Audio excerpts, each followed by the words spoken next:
சூப்பரா சுட சுட நம்ம ஊர் ஸ்டைலில் ஃபலாஃபல் எப்படி செய்கிறதுன்னு பார்த்துடலாமா? ஃபர்ஸ்ட்டு ஒரு கப்பு ஒயிட் சன்னா எடுத்து 8 மணி நேரம் சோக் பண்ணி வச்சுக்கோங்க. அப்புறம் மிக்ஸி ஜார் எடுத்து தண்ணி எல்லாம் ரிமூவ் பண்ணிவிட்டு சன்னாவை மட்டும் ஆட் பண்ணி இஞ்சி, பூண்டு, பச்சை மிளகா, அதுக்கப்புறம் ஒரே ஒரு வெங்காயம், ஒரு கைப்பிடி அளவுக்கு மல்லி, அதுக்கப்புறம் கூடவே மல்லித்தூள், சால்ட்டு, அதுக்கப்புறம் ஜீரகத்தூள், கொஞ்சமாக மின்ட் லீவ்ஸ் ஆட் பண்ணிக்கோங்க. அதுக்கப்புறம் 2 டீஸ்பூன் லெமன் ஜூஸ் ஆட் பண்ணி இதை நல்லா கொரன்னு அரைச்சி எடுத்துக்கோங்க. தண்ணி ஊற்றாமல் அரைச்சி எடுக்கணுங்க.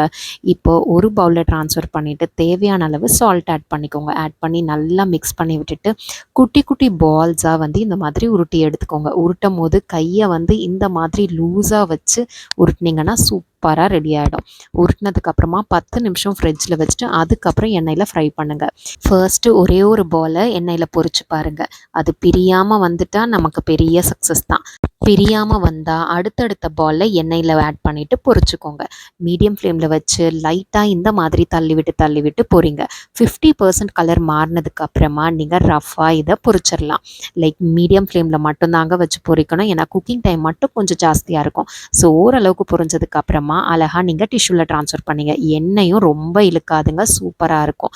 இந்த ஃபலாஃபல் ஹம்மஸோட டீட்டெயில் ரெசிபி வேணும் அப்படின்னா கீழே லிங்க்ல இருக்குது, செக் பண்ணி பாருங்கள்.